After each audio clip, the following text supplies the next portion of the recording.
Assalamualaikum warahmatullahi wabarakatuh. Sebelumnya perkenalkan, saya Nancy Yuniarti, merupakan salah satu peserta dalam kegiatan pelatihan pekerti pada gelombang 2 yang diadakan oleh Universitas Bengkulu. Baiklah, dalam kesempatan ini saya akan memaparkan materi yang berkaitan dengan transaksi dan akun. Materi ini merupakan salah satu materi yang akan dibahas di mata kuliah pengantar akuntansi 1. Nah, sebelum kita memahami lebih lanjut mengenai transaksi dan akun ini, kita akan membahas terlebih dahulu mengenai konsep akuntansi, di mana akuntansi ini merupakan sebuah pengukuran, penjabaran, atau pemberian kepastian mengenai informasi yang akan membantu manajer, investor, otoritas pajak, dan pembuat keputusan lain untuk membuat alokasi sumber daya keputusan di dalam perusahaan, organisasi non-profit, dan lembaga pemerintah. Serta akuntansi adalah seni dalam mengukur, berkomunikasi, dan menginterpretasikan aktivitas keuangan secara luas. Akuntansi ini juga dikenal sebagai sebuah bahasa bisnis. Nah, di sini kita harus memahami terlebih dahulu tujuan dari akuntansi. Tujuannya adalah untuk menyiapkan suatu laporan keuangan yang akurat agar dapat dimanfaatkan oleh para manajer, pengambil kebijakan, dan pihak yang berkepentingan lainnya seperti pemegang saham, kreditur, atau pemilik, serta pencatatan harian yang terlibat dalam proses ini. Itulah yang disebut sebagai istilah pembukuan. Nah, di sini kita harus memahami terlebih dahulu mengenai siklus akuntansi. Siklus akuntansi ini adalah tahapan-tahapan kegiatan mulai dari terjadinya transaksi sampai dengan penyusunan laporan keuangan sehingga siap untuk pencatatan transaksi periode berikutnya yang terjadi selama secara berulang-ulang dan terus-menerus atau bersifat kontinu. Nah, berikut ini merupakan siklus atau tahapan dalam pembuatan laporan keuangan, di mana tahapan yang pertama tentunya ada yang namanya transaksi keuangan yang ditandai dengan bukti transaksi. Dari bukti transaksi tersebut, kita jadikan dasar dalam melakukan pencatatan di jurnal harian atau buku harian. Kemudian dilakukan proses posting ke buku besar, pembuatan neraca saldo, neraca lajur, serta ayat jurnal penyesuaian hingga menghasilkan laporan keuangan. Dan salah satu laporan keuangan tersebut adalah laporan laba rugi yang akun-akunnya memiliki sifat akun nominal atau akun sementara, sehingga di akhir periode akuntansi harus kita buatkan jurnal penutupnya. Kita lanjut lagi pada transaksi. Nah, di sini transaksi ini merupakan setiap aktivitas yang terjadi di antara dua pihak atau lebih yang dapat menimbulkan perubahan terhadap posisi keuangan di antara kedua belah pihak. Nah, setiap transaksi itu perlu adanya bukti. Nah, bukti ini kita gunakan untuk memastikan keabsahan transaksi yang dicatat. Serta di samping itu, bukti ini juga dapat digunakan sebagai alat apabila terjadi masalah di kemudian hari. Nah, di sini kita bisa lihat bersama ya, ini merupakan salah satu contoh dari bukti transaksi. Nah, bukti transaksi yang dibuat atau yang disediakan oleh perusahaan itu disebut sebagai bukti intern. Sedangkan bukti yang berasal dari luar perusahaan itu disebut sebagai bukti ekstern.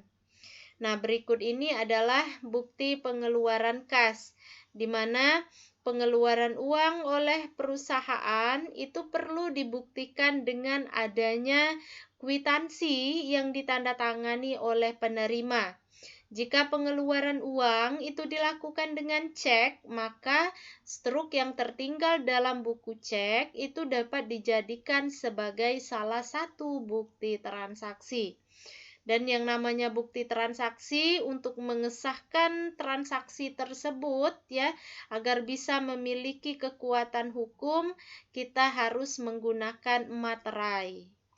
Kemudian setelah itu ada yang namanya bukti penerimaan uang. Nah, pada waktu menerima uang, perusahaan harus membuat kwitansi sebagai bukti bahwa uang telah diterima. Nah, kwitansi yang dikeluarkan itu sebaiknya diberi nomor urut untuk memudahkan di dalam pengarsipan. Kemudian kita masuk pada jurnal umum ya, di mana pencatatan setiap transaksi itu dinyatakan dalam debit dan kredit terhadap akun yang ada di buku besar. Nah, pernyataan ya atau pencatatan transaksi yang dinyatakan dalam bentuk debit dan kredit itu disebut sebagai ayat jurnal. Nah, di sini cara melakukan pencatatan di atas merupakan dasar pengenalan sistem akuntansi berganda atau sering juga yang kita kenal sebagai double entry accounting. Nah, sementara ayat jurnal yang terdiri dari 2 atau lebih akun yang didebit atau dikredit itu disebut sebagai ayat jurnal gabungan. Nah, di sini teman-teman sekalian, pada umumnya itu perusahaan menggunakan formulir khusus untuk mencatat ayat jurnal yang biasa disebut sebagai buku harian atau buku jurnal. Ya, jadi di sini proses pencatatan transaksi ke dalam jurnal itu disebut sebagai penjurnalan, seperti itu. Nah, di sini kita bisa melihat ya, ini merupakan contoh jurnal umum, di mana untuk melakukan pencatatan jurnal umum, biasanya kita menggunakan beberapa kolom. Ada kolom tanggal, nomor bukti, keterangan, referensi, debit, dan kredit. Ya, jadi di sini untuk kolom tanggal ini dituliskan tanggal transaksi, kemudian nomor bukti ini merupakan nomor bukti yang kita ambil pada saat terjadi transaksi keuangan ya. Kemudian keterangan ini adalah debit dan kredit ya. Debit dan kredit ini merupakan nama akun dari transaksi tersebut. Kemudian untuk nominalnya kita letakkan ya di sisi debit maupun di sisi kredit. Nah, untuk contoh soal yang ini merupakan pencatatan untuk setoran modal awal, di mana ada kas bertambah di sisi debit, kemudian ada modal bertambah di sisi kredit. Nah, berikut adalah cara melakukan pencatatan jurnal umum yang baik dan benar.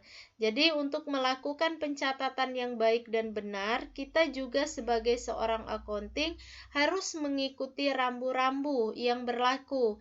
Yang pertama adalah setiap halaman jurnal itu diberi nomor urut untuk referensi. Kemudian yang kedua, tahunnya itu dicantumkan sekali saja pada baris paling atas dari kolom tanggal. Nah, di setiap halaman jurnal kecuali jika dalam halaman yang sama itu tahunnya berbeda atau tahunnya sudah berubah.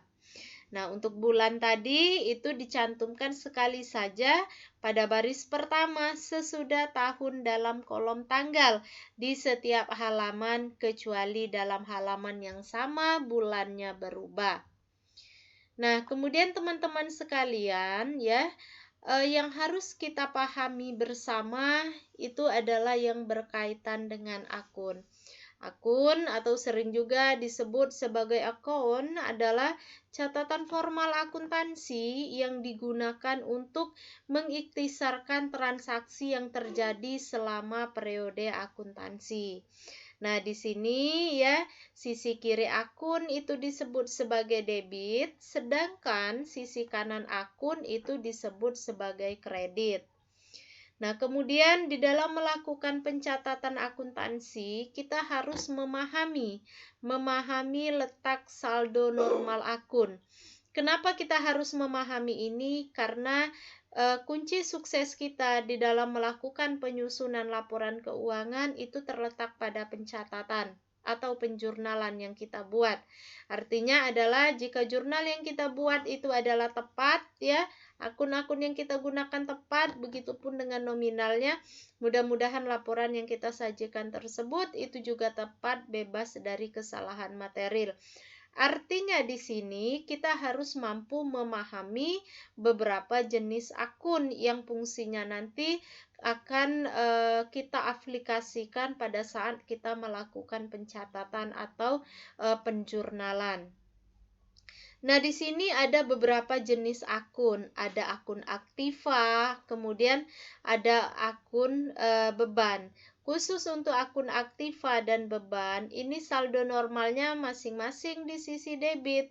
Artinya ketika terjadi penambahan terhadap akun aktiva dan beban, ini akan kita catat di sisi debit, dan jika terjadi pengurangan, maka akan berkurang di sisi kredit. Sedangkan untuk hutang, ya, modal dan pendapatan, ya, itu mereka memiliki saldo normal di sisi kredit. Artinya di sini jika bertambah maka akan bertambah di posisi kredit, jika berkurang maka akan berkurang di posisi debit.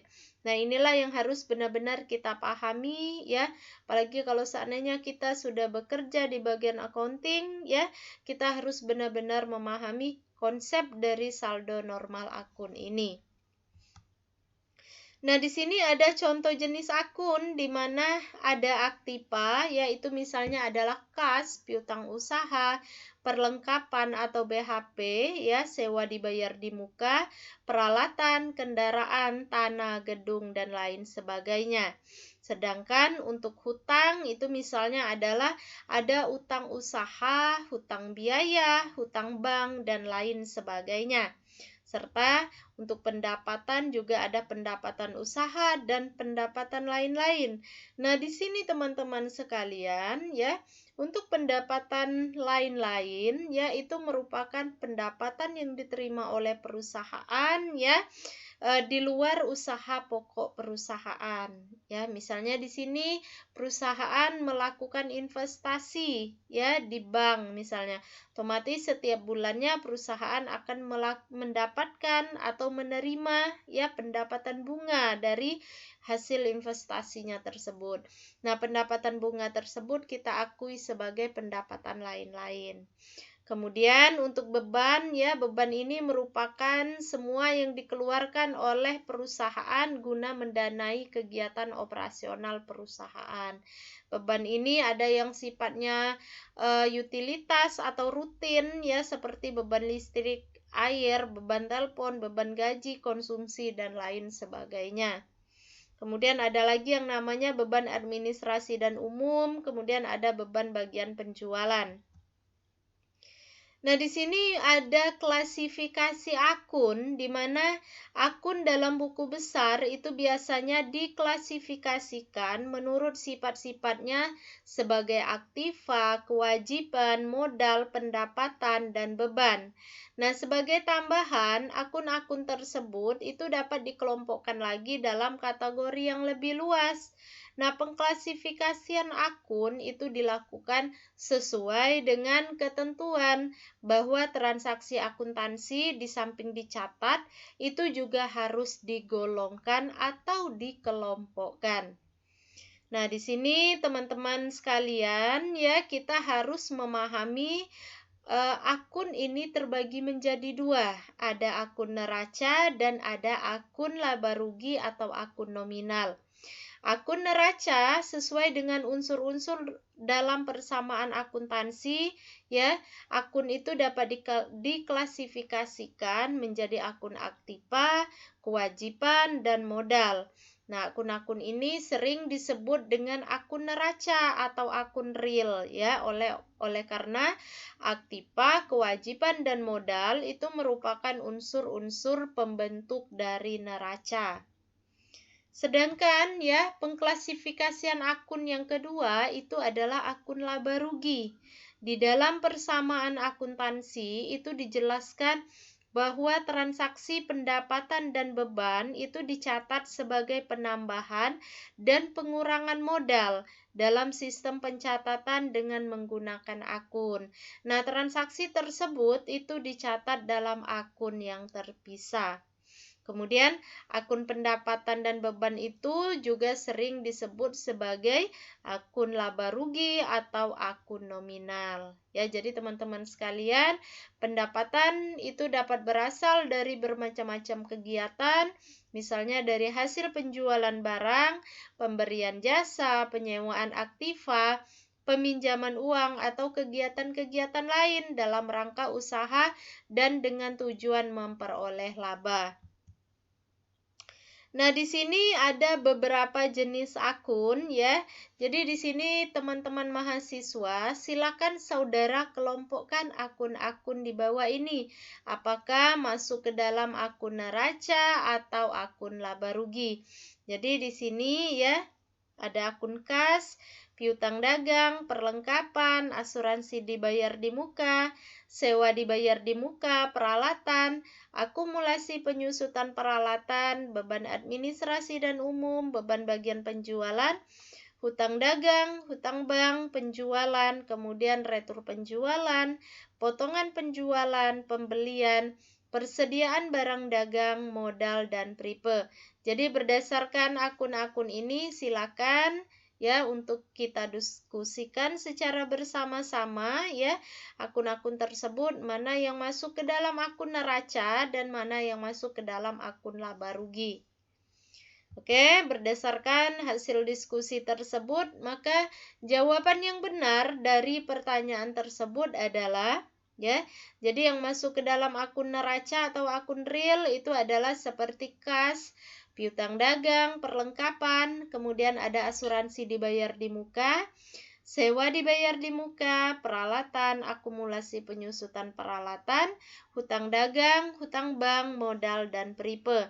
Jadi di sini ya akun neraca ini atau akun real ini, akun-akun tersebut akan masuk ke dalam laporan posisi keuangan atau neraca. Sedangkan untuk akun laba rugi adalah akun pendapatan dan beban, di mana di sini pendapatannya ada penjualan, retur penjualan, potongan penjualan, ada pembelian dan persediaan barang dagang, dan ada beban administrasi dan umum serta beban bagian penjualan.